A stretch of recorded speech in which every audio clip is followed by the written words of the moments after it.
Joining me right now is California Congressman, House Intel Committee Ranking Member, and House Ways and Means Committee Member Devin Nunes. Congress, it's always a pleasure to see you. Thanks so much for joining us, Congressman. It's great to be with you this morning, Maria. I want to talk about China first. I know that you have done a deep dive investigation into China's predatory behavior. You've been doing this now for 4 years. We've talked about this a lot over those years, and the probe continues. What do you make, and what can we understand about this closure of the Houston consulate? Well, it's quite unusual, Maria, for something like this to take place. But if you go back to when President Trump was campaigning, I don't think the American people, nor the Chinese, nor anyone around the globe believed that the United States was finally going to take China on. So what's happening here is because of the Chinese predatory activities, they're spying, they're stealing, all the things that they're doing. I'm guessing, and I haven't been briefed on this because it just happened the last 24 hours, is that something bad was happening by Chinese operatives in the Houston area. That would be the only thing imaginable that would force United States authorities and the President of the United States to close a consulate. It's pretty unusual. Well, I mean, so far we know of countless situations where Chinese hackers hacked into our data or just stole data. You've got indictments of the professor and the head of the chemistry department at Harvard who was working for the CCP. You had another arrest at the University of Arizona, the Cleveland Clinic. Walk us through what the Chinese Communist Party has been doing now for decades and why this president made China one of his main priorities. So the way I would look at this is they've developed probably the most powerful capability over the internet.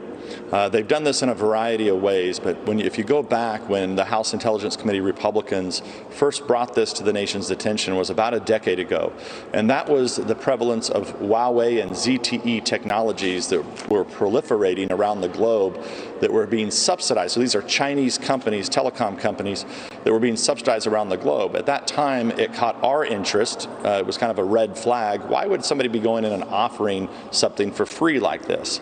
Well, when you look at it, it was a way to set up little nodes across the globe in order to grab people's communications and countries' communications.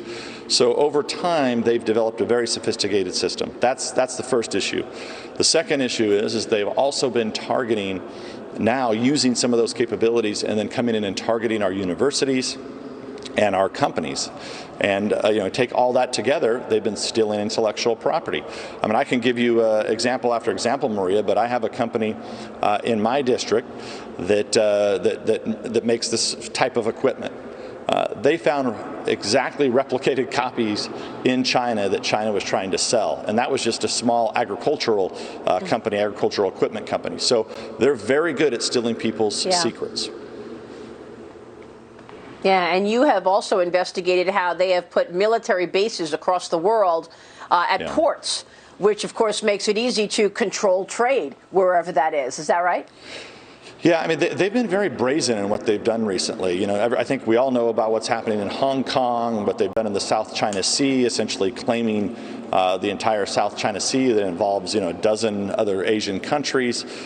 Really brazen activity, getting into a conflict with India.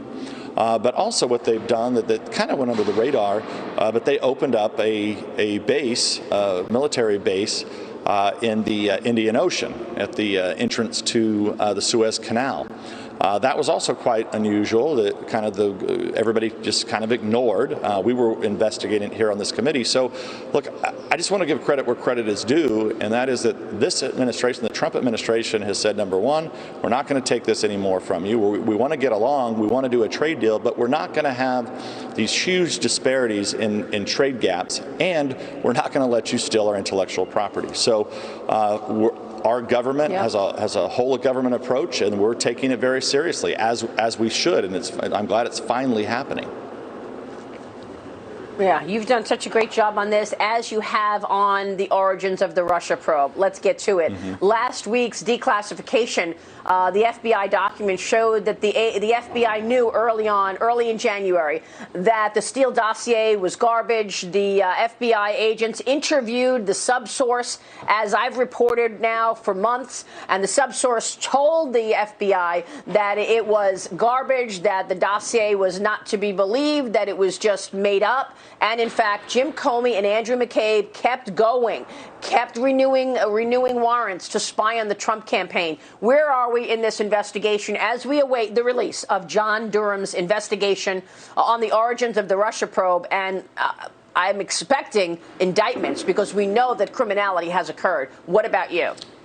Yeah, so I mean, look, we've made 14 criminal referrals. We have an additional referral that we made asking for an investigation. So we've been very clear. The House Republicans have been very clear. This is what we expect. We don't know what Durham is up to, which I believe is a good thing.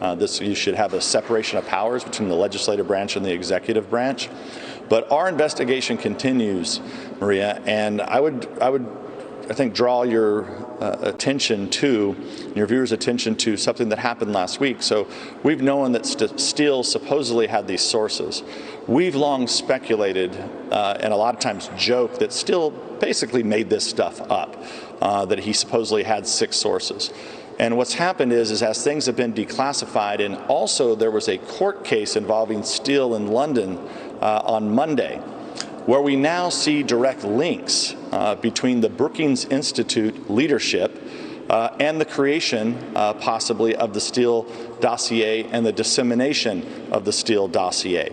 So at the time, we now know there were text messages back and forth with one of the, I mean, it's basically the leading center-left institution here in our nation's capital. It has a number of fellows.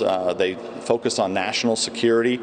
I think they have real questions that need to be answered here about what on earth was the president of Brookings doing, texting back and forth to Steele. Why was he accepting the dossier? There's a lot here. Then you also have to, let's not forget, for the last 4 years, Brookings also was the cheerleader for the dossier. So they were out there defending this dossier. They have this like kind of fake group called this lawfare group that's been out there, and on a daily basis, all they were there for is, number one, to attack House Republicans in our investigation. 4 years running, by the way. They got everything wrong, and they always were defending one thing. They were always defending the dirty cops. So you have the former president of Brookings. Now you have this group that was stood up that's sitting there cheerleading on the dirty cops. They've got a lot to answer for, and we also don't know, are any of Steele's sources, were they related somehow to Brookings? I think Brookings needs to answer those questions. Wow. So Brookings Institute now in the spotlight. We're going to keep following that. Let me ask you this, Congressman. Mueller did an investigation which of course cost $40 million, and it was all the hype and talked about while he was doing it. But you knew that the FBI heard from the subsource, and you saw these declassified documents. So did John Ratcliffe. So you knew that the FBI knew early on that the dossier was garbage. How come Mueller didn't know? I mean, how come we're getting all of these things now so that the public understands fully what went on? Robert Mueller had access to everything. He had to know this.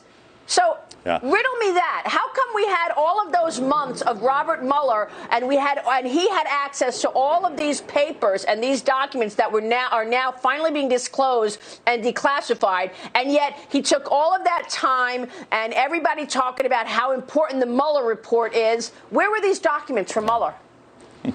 Well, look, we're not sure that Mueller even really knew what the hell was going on. I mean, because he clearly, when he testified about a year ago today, he testified, if people remember this, it's been a long time ago, there's been a lot of water under the bridge since then. He didn't even know what was in his report. He couldn't answer the most basic questions. He wouldn't even respond about Fusion GPS and how they were involved in the creation of the Steele dossier. He did nothing on the dossier whatsoever. So I'm not sure, the fact that he couldn't answer our questions means that he probably didn't know what was going on, means other people were running that investigation. He was more like an avatar, so to speak. And look, he wrote this op-ed the other day in the Washington Post about Roger Stone.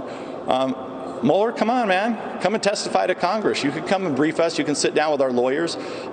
He probably didn't write that op-ed, is my guess. Lindsey Graham's invited him to come and testify to the United States Senate. But Mueller hasn't been seen since a year ago, except for this goofy op-ed that was in the Washington Post. Well, look, real quick before we go, Adam Schiff is the chairman of the committee now, the Intel Committee, where you're the ranking member. What does he have to say now, after all of those months where he said publicly over and over again that this president committed collusion in plain sight? Where is Adam Schiff? Well, they continue with this. So every day, I mean, you have Nancy Pelosi, the Speaker of the House, who called the majority leader, who essentially insinuated that majority leader, the Republican, had something to do with Putin and Russia. So the Democrats have told lies long enough that maybe they've driven themselves crazy, that they actually now believe it. I don't think they do. I think they just know they have a complicit media in this country that's on their side, who, by the way, the whole media complex had the dossier too. So they knew damn well what the dossier was. They knew it was phony going back to 2016. They were involved in the dissemination of this and the creation of it. So when you look at what the Democrats are doing here, Maria, they see a Russian here, a Russian there, and essentially they don't really see them. But they're telling people they see them because they want half of America to believe that Trump and the Republicans had something to do with Russian, when the key was they were the ones that had something to do with the Russians. And they totally missed China, the real adversary here. Congressman, the American people should be outraged. This was all politics and a big old lie. Congressman Devin Nunes, thank you, sir. And thanks for your work on this. Good to see you this morning.